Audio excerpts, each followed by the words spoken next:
Hi guys! Welcome back to my YouTube channel. This is Alex from Cell Aesthetic Channel. And for today's vlog, gusto ko na naman i-share sa inyo ang aming pang-apat na sana na binook or ni-rent dito sa Airbnb.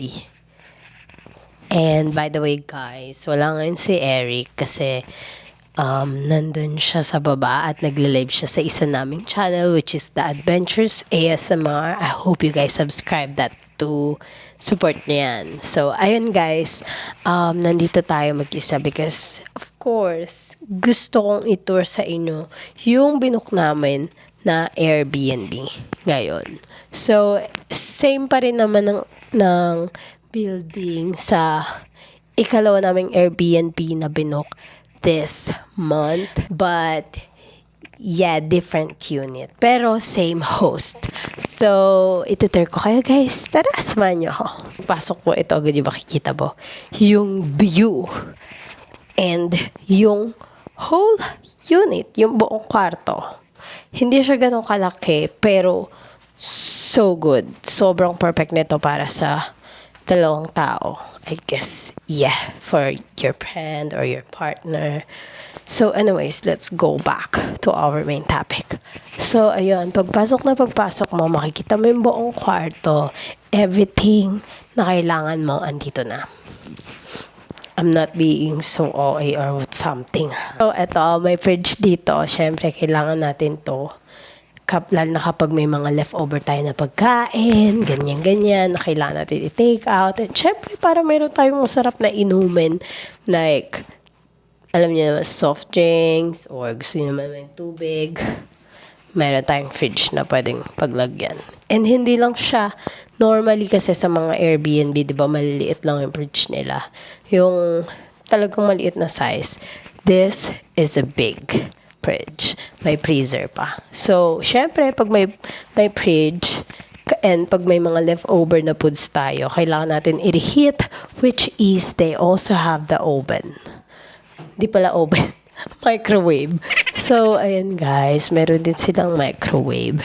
And pagpasok mo, kitchen.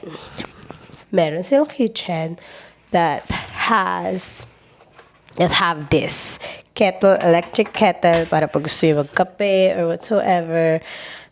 Meron sila, hindi nyo na kailangan pang maghanap ng coffee shop na malapit dito. Pero madaming coffee shop na option kung talagang tinatamad kayo magkape or lumabas para mag-coffee. You know what I mean. Kung gusto niyo practical lang, say budget, meron dito. Pwede na kayo magkape.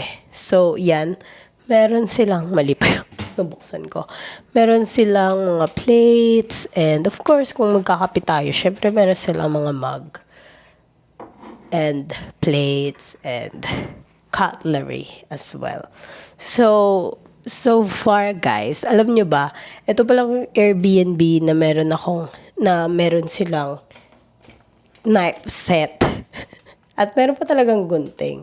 Hindi ko alam kung bawal yun, pero alam ko pwede naman. Kasi syempre magluluto-luto ka nga, kailangan mo ng panghiwa or ganyan. Meron din sila ditong cutting board, mga kutsara. Yun nga sabi ko, cutlery. So, next is, of course, the stove.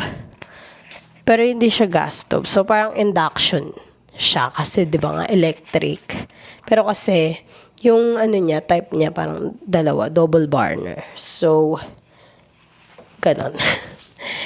And, ayan, meron silang mga sandok, mga panluto, and also, syempre, meron din silang rice cooker kung gusto nyo magluto ng kanin, or whatsoever, andito lang sa kanilang mga cabinet sa taas. And also, meron silang mga panluto. So, this is their frying pan. Kung gusto nyo magluto ng mga ulam or whatsoever, ayan. So, pwede, diba?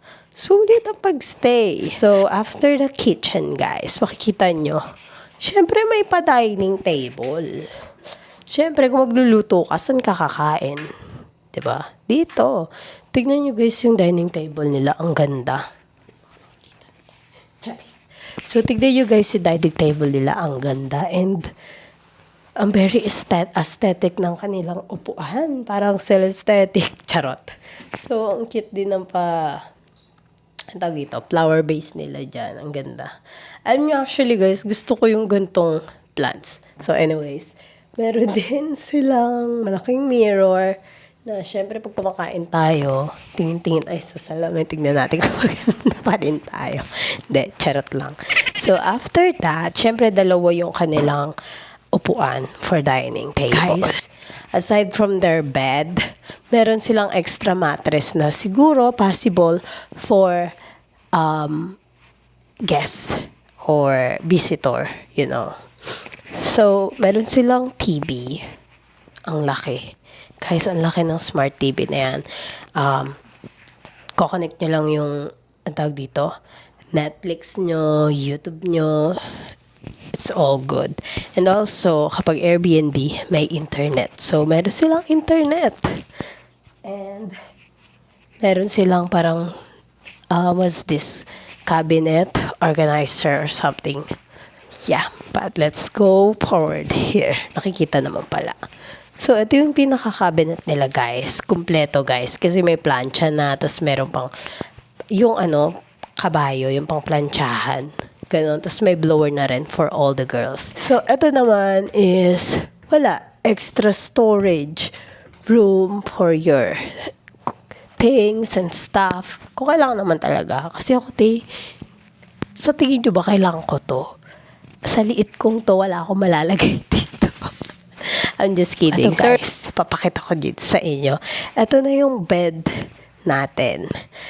And meron sila ditong parang office table kapag talagang work from home ka or work from home pero nagasagalaan.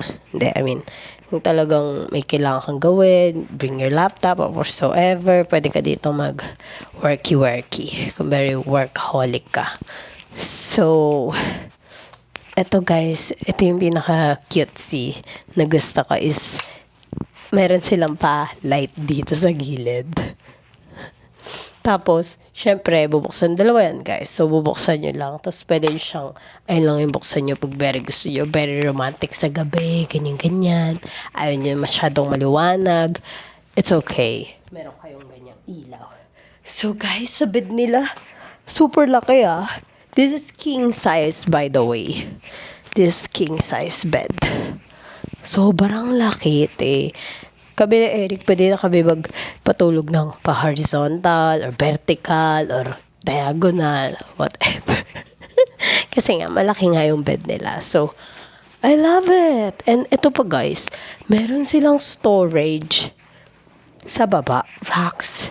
So, ayan, dito namin nilagay yung mga plops and shoes namin. Hindi namin ginagamit. So, actually guys, pupunasan ko yan mamaya not mamaya. Pag uwi namin, syempre baka mamaya iba yung nilalagay ng iba dyan. So, whatsoever mamaya, nilalagyan pala nila ng damit, extra clothes nila, kaya lilinisin natin. Be mindful din, kasi syempre hindi lang naman ikaw yung nagre-rent ng mga gantong Airbnb at meron din namang mga sunod na guest sa inyo. So, make sure na nilinis nyo kung ano may kalat nyo. And lahat naman yun nandun sa rules and regulation o taray terms na isasend sa inyo ng host bago kayo mag-check-in sa unit. So, ayan guys, 4 pa, 6 pa yung unan, So, meron pa din sila mga pa-design na gantong plant, diba? Perfect. So, eto guys, pag pumasok ka dito sa bathroom, sa tabi lang yan, diba? Meron ba sa inyo dito yung kapag gabi laging naiihi? Kasi malamig. By the way guys, this unit is air conditioned. Sobrang lamig, Sobrang lamig. Parang siguro 2 minutes, 3 minutes lang namin binubuksan yung aircon. Tapos pinapatay namin. Or kung gusto namin ng tuloy-tuloy nakabukas na dahil tinatamad na kami tumayo-tayo, meron namang remote. I mean, binababa namin yung pinaka temperature. So, pwede naman kasi yun, So, ito yung room nila, guys. Ito, syempre may sink, may toilet, and may shower. Kompleto sila lahat. Kompleto lahat, Kompleto sila sa... Syempre may salamin kapag magtutoothbrush or whatsoever. Kumpleto sila sa, ang tawag doon, yung mga pangligo. Meron silang conditioner, meron din silang shampoo, bath soap, ano ba body wash.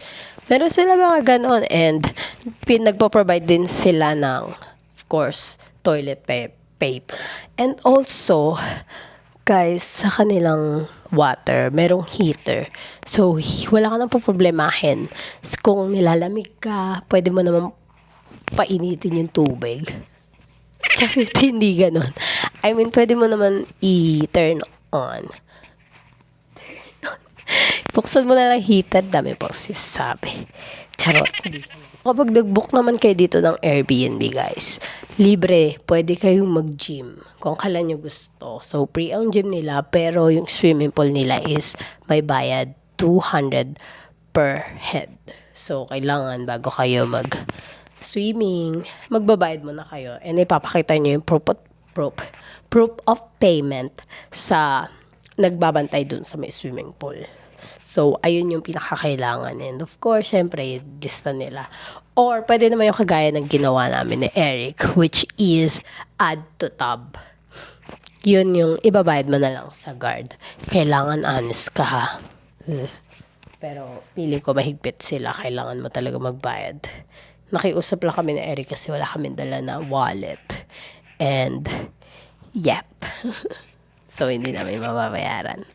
Pero alam ko cashless so pwede ka magbayad sa cellphone. Pero kung hindi mo dala yung cellphone mo kasi ayaw mo mabasa, kagaya nung nangyari sa amin, iiwan mo dito sa room. So, yeah, wala kang choice kung hindi magbayad sa guard. Kanilang check-in is 3 p.m. and ang kanilang check-out is for the next day would be 11 a.m. Dapat naka-check out ka na. Thank you so much kasi pinanood mo yung vlog hanggang sa dulo talaga. And yun guys, sana i-like mo tong video na to kung nagustuhan mo. Comment ka rin kung meron kang gustong ipa-try or saang malapit. Like for example, pwede ba i-try nyo dito sa gantong place, Airbnb book kayo, ganyan-ganyan. So, comment lang. We'll try our very best para matry kung ano man yung request nyo.